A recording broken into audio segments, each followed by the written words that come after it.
You didn't just end one life. You effectively ended 5 lives, including your own. That's the judge right there. He handed down life sentences in XXXTentacion's case, but somehow one of them, Robert Allen, is already walking free after just 5 years. Now X's mother, Cleopatra, is stepping up and calling him out in public, and the internet is going crazy over it. People can't wrap their heads around it. How is the man connected to her son's passing already free? And then Cleopatra speaks out, and what she says that leaves everybody stunned, like complete silence across the entire timeline. Let's break this down. 50 bans, one terrible choice, and everything spirals from there. So boom, late March 2026 hits, and suddenly your whole feed is on fire. Every blog, every platform, every major outlet, XXXTentacion, The Source, Hot New Hip Hop, they're all pushing the exact same headline. One of XXXTentacion's killers released from prison. It spreads fast, no hesitation, no questions asked. Daily Loud drops a reel and it explodes past 6.9 million views in what feels like hours. The comments? Pure chaos. Fans are furious, emotions running high, people saying all kinds of extreme stuff that would instantly get flagged if repeated here. It turns into a full-on digital battleground. But here's where it gets wild. Almost all that anger was built on something shaky, either straight up misinformation or old news getting recycled like it just happened, and nobody stopped to double check anything before hitting post, because Robert Allen, the 4th person connected to the robbery and case involving Jahseh Dwayne Ricardo Onfroy, did not just get released in March 2026, not even close. This man has been out since October 26, 2023. That's over 2 years of him walking free, living a normal life, working a regular job, moving like any everyday person, and somehow the entire internet missed it until now. Nobody checked the paperwork, nobody pulled real records to confirm anything until one person finally did, and suddenly old news came back dressed up like it just happened. Because his mom just asked me to accompany him somewhere at the time. That's how this whole situation spun out of control again, catching everyone off guard. But if you really want to understand how this even happened, how someone connected to the loss of one of the most influential young artists the culture has ever seen ended up back outside this quickly, you've got to rewind everything. Go all the way back to Deerfield Beach, Florida, back to a Louis Vuitton bag packed tight with 50 racks. Back to a split-second decision that turned into a lifetime consequence in broad daylight. June 18th, 2018, a Monday afternoon in South Florida. The air is heavy, the heat is intense, and the sun is hitting like it's got something personal against anyone outside.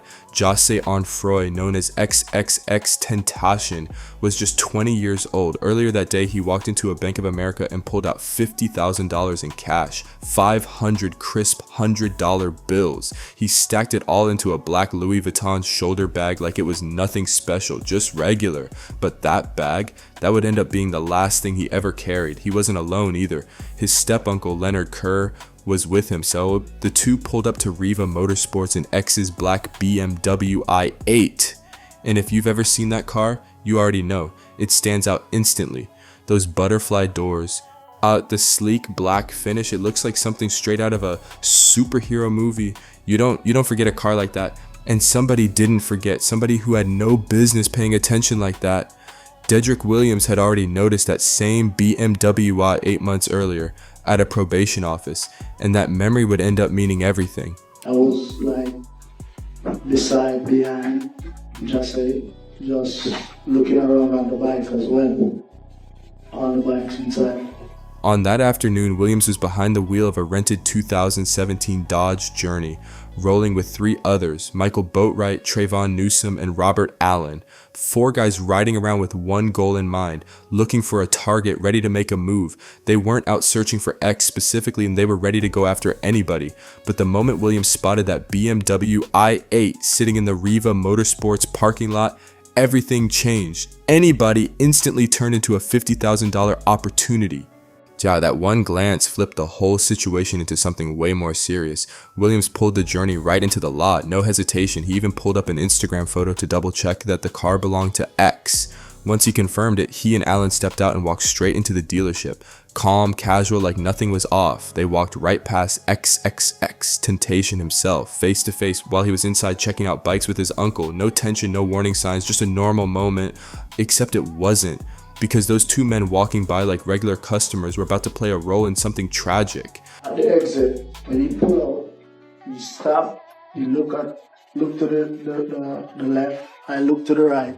That's Leonard Kerr speaking on the stand, X's step-uncle, explaining how he even ended up there that day. He wasn't part of anything risky. He was just there because X's mom asked him to come along, just to keep him company while he looked at motorcycles. And X, he was just chilling, talking, browsing, enjoying himself like any 20-year-old would. Money in his bag, no stress in the moment, just living life on a regular afternoon. Meanwhile, Williams, wearing a white tank top and bright orange sandals that stood out like crazy, grabbed 2 black ski masks from inside the store. A small move on the surface, but it was setting up something much bigger. All of it was caught on Riva's security cameras. Every move, every step recorded clear as day. After that, Williams and Allen rushed back to the truck, and that's where things got serious. Allen would later testify that he tried to shut the whole plan down right there on the spot. He told them straight up, "I don't think it is a good idea. I just went in there and I am on camera." You can hear the hesitation in that, but Williams wasn't trying to hear any of it. He looked at the group and basically called them scared, and that pressure flipped to everything. Then Boatwright stepped in and said, "Alright, we're gonna get him." That one line locked it in. They parked the Journey across from the north exit and just waited 10 minutes, maybe 30, but just sitting there watching, no second thoughts anymore. That kind of patience only comes when a decision's already been made, no turning back. Then X finally walked out, got into his BMW, Kerr right there in the passenger seat, and started heading toward the exit like it was any normal moment. That's when it all snapped into action. Williams pulled the Journey right in front of them and boxed them in completely. No space, no escape, no way out.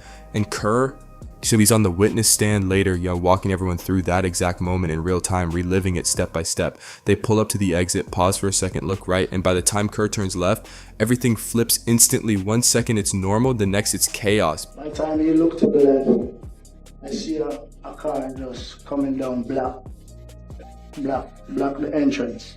Pulled by the entrance. Boatwright and Newsom jump out, faces covered, moving fast toward the driver's side. No hesitation, no warning, just straight action. Boatwright is holding a short-barreled rifle, while Newsom is carrying a .22 semi-auto, both of them closing in at the same time. All I wanted was like this. You don't come out the effing car.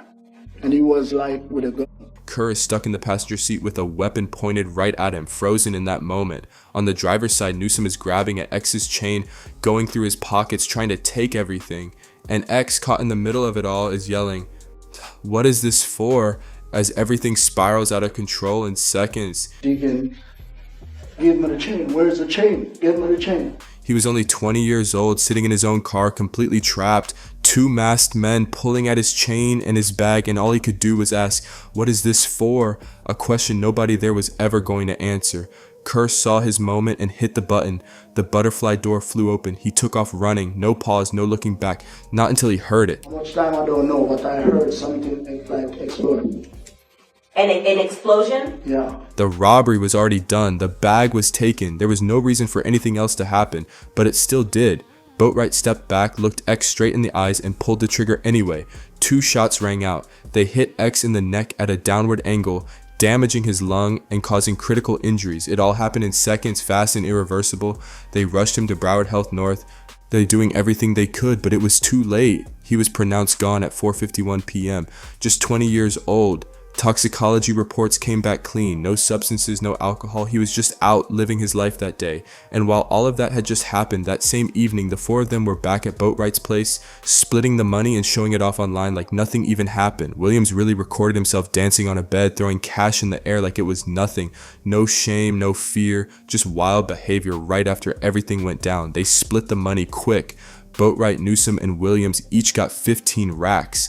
Allen only took $5,000 because, as he later told the court, he wasn't really participating in the actual robbery. Like, that number stands out. The $5,000, that's what his role in something this serious came down to. The price of a used Honda Civic, tied to a situation that would follow him forever, and from there everything started falling apart fast. The pressure kicked in and the cracks showed. Dedrick Williams was the first to get picked up, June 20th, just 2 days after it all happened, still wearing those same bright orange sandals too, like he didn't even try to switch it up. Surveillance footage from inside Riva had already locked him in. His tattoos, his outfit, everything clearly visible on camera.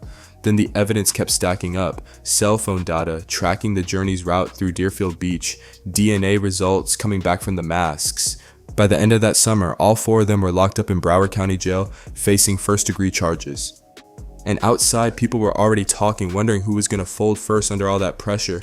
It didn't take long to find out. Robert Allen got arrested on July 26, 2018 at his sister's place in Dodge County, Georgia. While Boatwright was in front of cameras putting on a tough face and Williams was trying to act unbothered, Allen took a completely different route. He sat down with detectives and started talking within hours. No delay, no long standoff. He gave them names, details, and a full breakdown of everything that happened, step by step, the whole story laid out. He later admitted on the stand that not everything he said at the beginning was completely accurate. He tried to downplay his role early on, make himself seem less involved, but the core story, that never changed from the start. So Robert Allen knew exactly what he was doing the whole time. He was making sure he'd be the one to eventually walk free. Fast forward to August 12, 2022. After spending around 4 years sitting in pretrial detention just waiting and thinking it over, Allen made his move. He took a plea deal, pleading guilty to second-degree charges and armed robbery. That first-degree charge gone. And in exchange, he agreed to get on the stand and tell everything. By February 2023, he followed through. 4 straight days of testimony, laying it all out piece by piece. From the moment Williams spotted the BMW i8 to the second Boatwright decided the money wasn't enough and pulled the trigger. Every detail came out in court. The defense didn't let it slide though. They went straight at him during cross-examination, calling him a liar, accusing him of making things up just to avoid a life sentence. They tried to tear his story apart, but here's what made it stick. His version lined up with the evidence, surveillance footage, cell phone tracking, DNA from the mask, even photos of them posing with the stolen money. It all backed up what he said. Then March 20th, 2023 hits. The verdict drops. Guilty on all counts. Boatwright, Williams, and Newsom were all convicted, no way around it. And that's when Michael Boatwright showed everyone exactly how he was moving. No remorse at all. None. As the verdicts were being read out loud with XXXTentacion's mother, Cleopatra Bernard, sitting right there in the courtroom, Boatwright turned toward the cameras, smirked, emoted, and blew a kiss. Completely serious. Think about that moment. That he had just been found guilty of a first-degree charge, and instead of showing any emotion or respect, he chose to grin at the victim's mother and blow her a kiss like it was some kind of joke. The level of disrespect shocked everybody watching, and it didn't stop there. Cleopatra later told TMZ that this wasn't a one-time thing. She said Boatwright had been doing that throughout the entire trial, blowing kisses, making faces, just trying to get under her skin from the defense table for weeks. That behavior stuck with people. Then sentencing day came, April 6, 2023. Judge Michael Usen stepped in and addressed each of them one by one, and his words were sharp and direct. Mr. Williams, you are the perfect example of why we have a law of principles in this state. He broke it all down clearly. Without Williams, none of this would have happened. He was the one who spotted the car, got the mask, and blocked the exit. He set everything in motion. You should understand that while you were dancing on that bed, throwing down those bills, you weren't throwing money down on the floor. And when the judge spoke to Williams, he delivered a line that hit hard, something people still talk about like it belongs in every courtroom discussion going forward. You should think of that as you tossing down days, weeks, and months of your life just like that. Like so many pieces of paper. Every bill Williams tossed in that video, every single 100 he threw in the air while celebrating, the judge made it clear that was time he'd never get back. Days of his life gone, just like that. The judge didn't sugarcoat it either. He told him straight up he was basically celebrating his own downfall, turning that moment into something he could never undo. Then he turned to Boatwright. Boatwright, you turned a robbery into a murder. And on that day, when you stood there and fired that weapon, there was a pause long enough for the weight of everything to sink in, and then he finished it with the words that hit hard. You didn't just end one life. You effectively ended 5 lives, including your own. 5 lives affected. XXXTentacion, the 3 others pulled into it, and Boatwright himself. All of it tied to one decision. Taking 50 bands wasn't enough, and it cost far more than anyone could take back. That's your bed. And next to it is a stainless steel sink and a stainless steel toilet. That's the furniture that you have in that cell. A steel slab bolted to the wall. That's home now. No style, no cars, no showing off, just cold concrete, harsh fluorescent lights, and a toilet sitting a couple feet from where you sleep every single night. You'll spend every hour and every day and every week and every year of your life in that cell. That's the reality they're facing. Boatwright got hit with 2 back-to-back life sentences with no parole, plus an extra 30 years stacked on top. There's no way around that. Williams and Newsom, same outcome. Life without parole, done deal, no shortcuts, no easy exit, no appeal is changing what they're facing. That chapter is locked in. And Cleopatra, she had been waiting 5 long years for that moment. When it finally came, she didn't stay quiet. She went straight to Instagram and posted "God is good" with prayer hands over the sentencing headlines.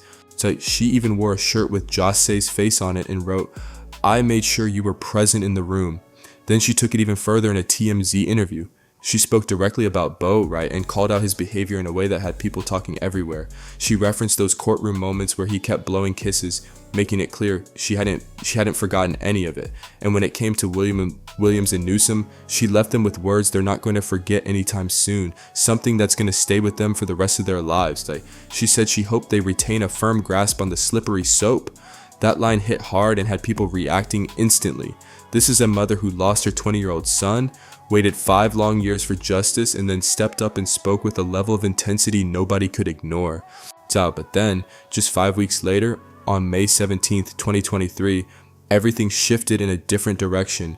Robert Allen stood in that same courtroom, the one who told the full story, the one who cooperated, now waiting to hear what that decision would mean for his future. I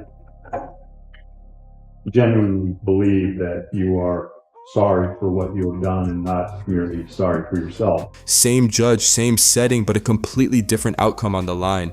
Judge Usan spoke directly to him, laying everything out clearly. And then came the number 7 years. So on counts 1 and 2, this court will find you guilty, adjudicate you guilty, sentence you to 7 years in Florida State Prison. With credit for nearly 5 years already served while sitting in Broward County Jail, waiting for trial, plus 20 years of probation stacked on top, the outcome was clear.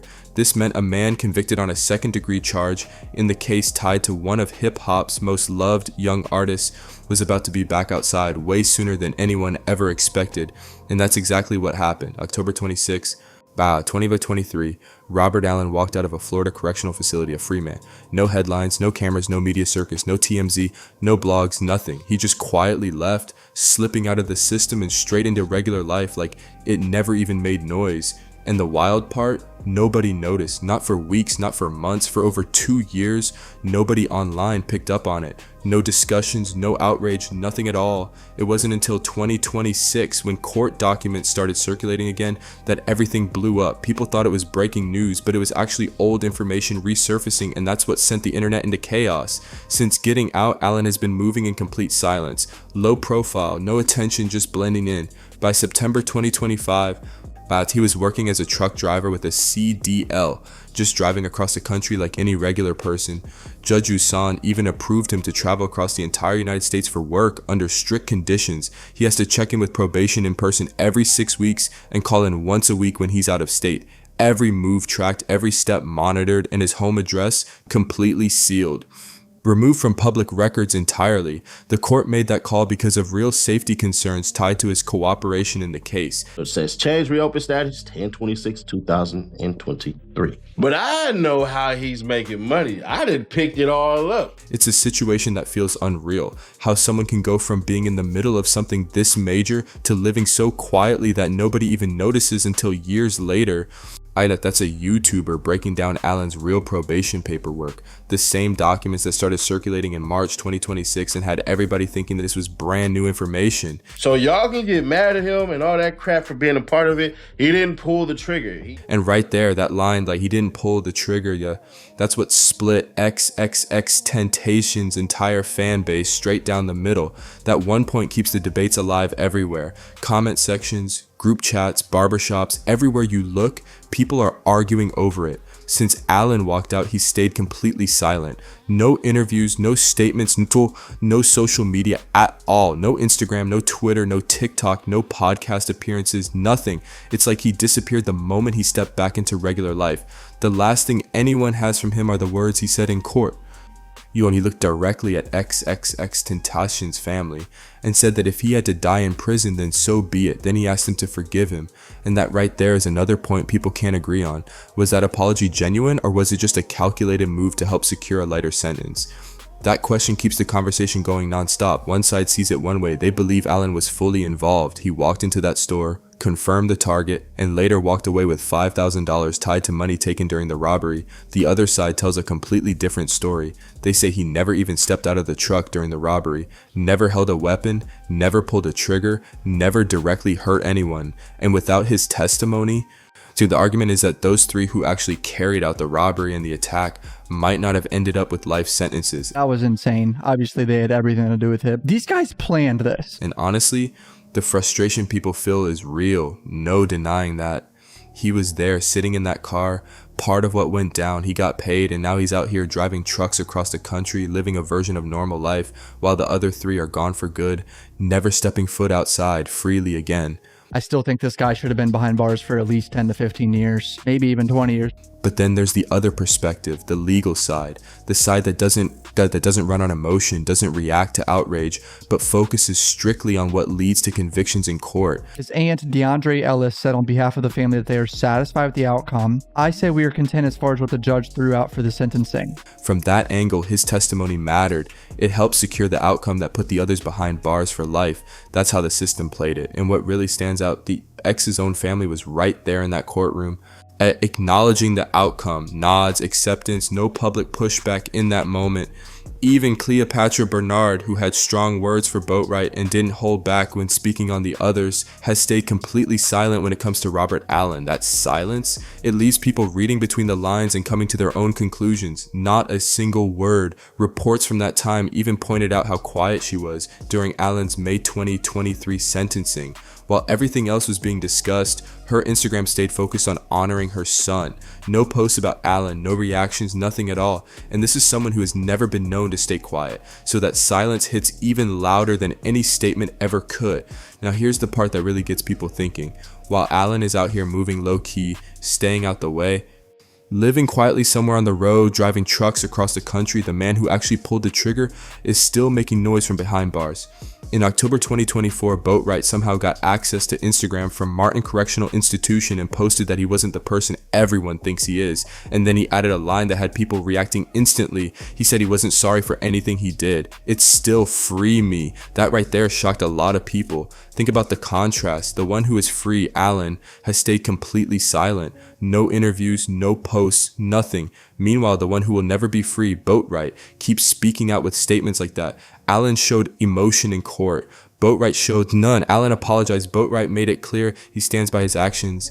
That difference alone says a lot about both of them, more than any long testimony ever could. And while all of this keeps unfolding, while blogs keep reposting old updates, while people argue back and forth about what's fair and what isn't, life keeps moving forward in ways people don't always stop to think about. Because out in South Florida, there's a young child who just started first grade, growing up in the shadow of everything that happened. Onfroy, born January 26, 2019. Just 7 months after his father lost his life, he's being raised by his mother, Jahseh Sanchez, and his grandmother, Cleopatra Bernard, working together after a private custody situation was settled back in 2020. By August 2025, he had already started first grade. Life keeps moving, even with everything tied to his story. And everyone who's seen recent pictures of him keeps saying the same thing, that he looks just like his dad. Same features, same presence. It's something people notice instantly. Then in 2025, a content creator named Brandon Sloan had a completely random moment, ran into Gekumi at a Target. Just a regular day, unexpected situation. He spoke to him briefly and asked about his father. And Gekumi, only 7 years old, answered in the simplest way possible. He said, I love him. My dad went to a hospital. He didn't never make it. That's it. No long explanation, no extra detail, just a child's understanding of something that changed everything. That one sentence carries a weight that hits deeper than headlines, deeper than court decisions, deeper than anything people argue about online. It's real in a way nothing else can match. Meanwhile, his grandmother, managing a massive estate, handling music releases, dealing with legal battles, and building a foundation in her son's name, still makes time to speak on the family side of all this. She sat down for an interview and opened up about the grandson that XXXTentacion never even got the chance to meet. Why don't you just talk us a little about little Gecko? He's sweet. He's gorgeous. That's Cleopatra, but not the same version people saw calling things out on TMZ. This is different. This is just a grandmother talking about her grandchild, calm and real, a side of her that doesn't get headlines or viral clips. X had told his mother multiple times, serious, no joking, that he didn't think he would make it to 21, and that's exactly how it played out. He passed at 20 and now his son is 7 years old, growing up in a world shaped by everything that happened. That's a world where one of the people involved is out there driving trucks across the country under a sealed address, where the person responsible for the attack has shown no regret from behind bars, and where X's music is still reaching millions, still charting, still being played years after his passing. Robert Allen is free. His probation runs for years into the future, stretching to around 2043. He's not allowed to contact XXXTentacion's family at all. His address is sealed, locked away in court documents. His online presence completely gone. He's like a ghost moving quietly through the background of a story that people refuse to forget. And whether or not he should be free, that all comes down to one thing: how each person defines justice and what they believe it's supposed to accomplish. So what is justice really about? Is it punishment, making sure everyone connected pays the same price, or is it about results, getting the truth out and locking away the ones most responsible, even if that means someone else gets a lighter outcome? That question keeps people divided. The streets have their own code, the courtroom has its rules, and neither one gives a clean answer. But then you think about that little boy in the Target store just trying to understand why his dad never made it home from the hospital. That perspective cuts through all the debates, all the arguments, all the noise, because at the end of the day, that's the one outcome nobody can change, no matter what side they're on. If this story made you think, hit that like button, subscribe to the channel, and share this video so more people can see it. Drop a comment and let your voice be heard. What do you think justice really means in a case like this?